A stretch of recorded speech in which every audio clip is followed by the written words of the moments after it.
So this is the time around where the civil rights movement was about, and Martin Luther King just got assassinated, and all type of things like that. So this is in Mississippi. So you got this guy, he's driving, and he just got through seeing his old lady that she lives in another part, I think like Tupelo, I think. So he ends up leaving, and he's driving, and he's starting to get a little concerned because he knows around this time, it gets a little scary for folks, that's black, basically. And it's, in other words, it's a sundown, part he's in. So he's driving, and he stops. He got a headache, so he stops at this little store. But in this white town he's in, these are cool people. Like these are cool white people. You know what I mean? Like, so he goes in there, get the medicine, and the lady asks him like, you might want to get somewhere safe because it's getting dark. And he's like, yeah, I know.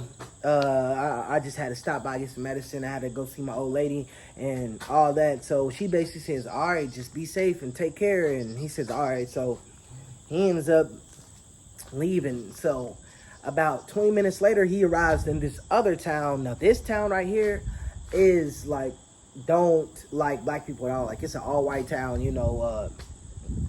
so he pulls in, and as he's driving in, what struck him as odd, everything says whites only, but as he's riding through, everyone is like, waving at him, and he's like waving back, and he's literally the only black guy riding through this town, and all the folks is looking at him, and he gets out, and basically, he asks, hey, what's the closest way out of here so I can get back here? And this one white mailman looks at him for a second, and then just, nicely starts grinning and says, oh, it's that way and all that. So as he leaves, he ends up seeing that everyone's still looking at him.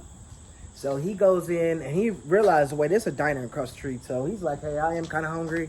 Let me go in and get some food. So when he goes in, someone is opening the door for him and everything, the white, but it says whites only, but, the guy, they're basically being so nice. It's like, because he's having conversation with some folks, and they're like, yeah, come on in, and they're inviting him into the diner also, so he's finding that odd already, like, okay, I'm black, and this says whites only, and y'all invite me in. So he goes in, he eats or whatever, and what ends up happening is, while he's eating, he ends up basically seeing on the wall, it says missing. It's like 15, 20 missing posters beside each other. But what's odd is they're all black. So, well, not odd, I guess, in this town, but it's just odd how they just got it sitting right there. So, while he's looking at it, he basically gets distracted. They end up giving him his food. So, he ends up ordering a hamburger and some fries and I think like a chocolate milkshake, I think. So, he ends up eating it, whatever, and the waitress, they're nice, and they're just being super nice. Hey, I hope you enjoyed, and he ends up giving them the money or whatever. So, as he looks real close, he ends up seeing that one of the missing person is actually his friend that he used to go to school with.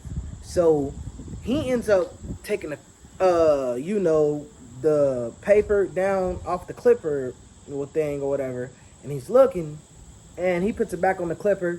And, and basically they all, are starting to gather by the door, but they're all smiling. And he's just turning around and he's like, can you excuse me? And they're like, well, you haven't got done eating yet. So when he goes back and he says, yes, I have. And as he looks at his food, he ends up seeing that there was a human finger, and to be specific, a black human finger in there. So now he's basically he's throwing up all the food he just ate, and they're like, oh boy, you just wasted food. Here's some more. And they're bringing him some more, and this time there's a black dude's head on the plate. So he basically pushes out their way, moves them out the way, and a few of them is lunging at him. But he ends up running back to his car. When he gets outside, everyone in town is walking towards him. you know, with the arms out like this. And he ends up getting in his car and he, you know, foots it out of there. So he never told nobody the story, and he kept it to himself because he knew nobody wasn't gonna believe him. And hey, around this time, hey, you know, a person with this color, who's to believe him anyway? So yeah, he ended up showing up to a sundown town that ate black people. Yep, you got it right. So if you like this story, I'm doing more sundown town stories also. And if you like this, like, comment, subscribe. Peace.